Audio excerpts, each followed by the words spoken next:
देखो, stock market में IPO यानी इनिशियल पब्लिक ऑफरिंग क्या होता है ये तो हम सब जानते हैं। जब भी कंपनी को फंड रेस करना होता है या और ज़्यादा पैसों की ज़रूरत होती है एक्सपांशन के लिए, तो कंपनी खुद को स्टॉक एक्सचेंज पर लिस्ट कर देती है पब्लिक से पैसा लेने के लिए। ठीक है, सो कंपनी आईपीओ यानी इनिशियल पब्लिक ऑफरिंग लॉन्च करती है, जिससे पब्लिक कंपनी को पैसा देते हैं, पब्लिक को शेयर मिलते हैं एंड कंपनी को पैसा मिलता है एक्सपांशन के लिए।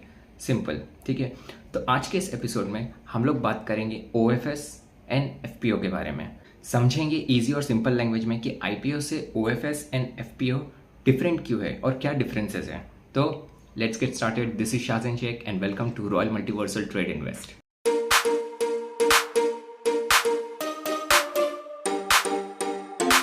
सबसे पहले बात करते हैं एफपीओ की। वीडियो बहुत ज़्यादा लंबा ना हो इसलिए हम लोग शॉर्ट एंड सिंपल लैंग्वेज में समझने को ट्राई करेंगे। ठीक है, तो एफपीओ का फुल फॉर्म होता है फॉलो ऑन पब्लिक ऑफरिंग। कोई भी कंपनी जो ऑलरेडी लिस्टेड है स्टॉक एक्सचेंज पर, उसको दोबारा से अगर फंड रेस करना होता है, दोबारा से पैसा चाहिए एक्सपांशन के लिए, प्रोडक्टिविटी के लिए, किसी भी चीज़ के लिए अगर और ज़्यादा पैसा चाहिए, याद रखो ऑलरेडी लिस्टेड कंपनी जो ऑलरेडी स्टॉक एक्सचेंज पर ट्रेड कर रही है, उस कंपनी को अगर और पैसा चाहिए पब्लिक से तो वो लॉन्च करती है एफपीओ। एफपीओ का मतलब होता है फॉलो ऑन पब्लिक ऑफरिंग। ये कोई भी कंपनी दोबारा से फंड रेस करने के टाइम पर लॉन्च करती है। फर्स्ट टाइम जब कोई भी अनलिस्टेड कंपनी जो अब तक स्टॉक एक्सचेंज पर लिस्टेड ही नहीं है, अब तक जिसने ट्रेड ही ना किया हो, फर्स्ट टाइम जब उन्हें पैसा चाहिए होता है, फंड रेस करना होता है, तो वो आईपीओ लेकर आते हैं। जो ऑलरेडी लिस्टेड हो चुके हैं उन्हें वापस से अगर फंड रेस करना है देन वो एफपीओ लेकर आते हैं, जो कि होता है follow on public offering. Simple as that. IPO में इन्वेस्ट करना थोड़ा सा रिस्की हो सकता है क्योंकि कंपनी अभी फर्स्ट टाइम ही आईपीओ लेकर आई है, अब तक के उसके शेयर ट्रेड नहीं हुए हैं, हमें कंपनी के बारे में उतना ज़्यादा मालूमात होती नहीं है, उतनी ज़्यादा नॉलेज नहीं होती है कि उसके मैट्रिक्स, उसके रेशियो, फंडामेंटल्स पता नहीं होते हैं। ठीक है, बट जब एफपीओ आता है तो कंपनी ऑलरेडी ट्रेड कर रही है स्टॉक एक्सचेंज पर, तो हमें उसके बारे में काफ़ी सारी जानकारी ऑलरेडी होती है। उसकी ईपीएस पता होता है, पीई रेशियो पता होता है, कंपनी के पास्ट परफॉर्मेंस पता होती है। तो एफपीओ में इन्वेस्ट करना थोड़ा सा बेटर हो सकता है, थोड़ा सा आईपीओ के मुकाबले में कम रिस्की हो सकता है, हम कह सकते हैं। ठीक है, तो ये एक डिफरेंस है आईपीओ और एफपीओ के अंदर।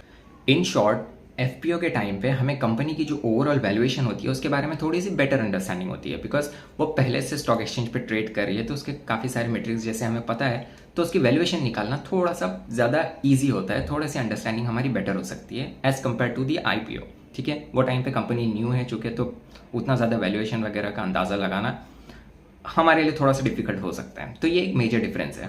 अच्छा, यहाँ पे एक और टर्म होता है राइट इशू। ठीक है, कंपनी एफपीओ ना लाते हुए राइट इशू भी लेकर आ सकती है। राइट इशू में भी कंपनी नए शेयर्स सेल करके फंड रेस करती है शेयर होल्डर्स से। ठीक है, but FPO and right issue में सिर्फ एक ही फर्क है, कंपनी राइट इशू लाती है तो जो शेयर्स होते हैं, नए शेयर्स, वो सिर्फ एग्जिस्टिंग शेयर होल्डर्स को ही सेल किए जाते हैं जो कंपनी के पहले से शेयर होल्डर्स हैं। ठीक है, बट एफपीओ में ऐसा नहीं है। जब कंपनी एफपीओ लेके आती है तो कई सारे न्यू इन्वेस्टर्स भी कंपनी में आ सकते हैं, शेयर होल्डर्स बन सकते हैं। बस यही फर्क है राइट इशू एंड एफपीओ में। ठीक है, तो अब मूव करते हैं ओएफएस के ऊपर।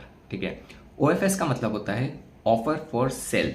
ठीक है, तो ओएफएस एक ऐसा टर्म है जिसमें कंपनी कोई नए शेयर्स लेकर नहीं आती है मार्केट में, कोई नया शेयर सेल नहीं हो रहा है। ठीक है, जब भी प्रोमोटर्स मतलब कंपनी के ओनर्स को जब अपने स्टेक्स, अपने ही शेयर्स सेल करने होते हैं, तब वो ओएफएस के थ्रू सेल कर सकते हैं। प्रोमोटर्स होल्डिंग, मैंने एक वीडियो बनाया था जिसमें मैंने शेयर होल्डिंग पैटर्न समझाया था। अगर वो वीडियो आपने नहीं देखा है तो वो आप चेकआउट कर सकते हो, आई बटन पे उसका लिंक दे दूंगा। बहुत सिंपल लैंग्वेज में मैंने एक्सप्लेन किया हो शेयर होल्डिंग पैटर्न को। उसमें ही होता है promoter holdings.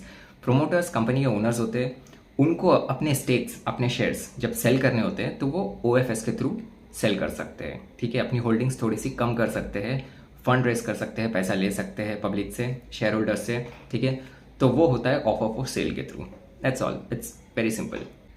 So I hope the term OFS and FPO is clear now. इसी तरह स्टॉक मार्केट से रिलेटेड और भी कई सारी बातें सीखने, जानने और समझने के लिए subscribe to Royal Multiversal Trade Invest. इस चैनल पे हम लोग बिजनेस, करियर, जॉब, फाइनेंस से रिलेटेड और भी कई सारी बातें करेंगे। सो सब्सक्राइब करें। मैं मिलता हूँ नेक्स्ट एपिसोड में, तब तक के लिए बाय, टेक केयर।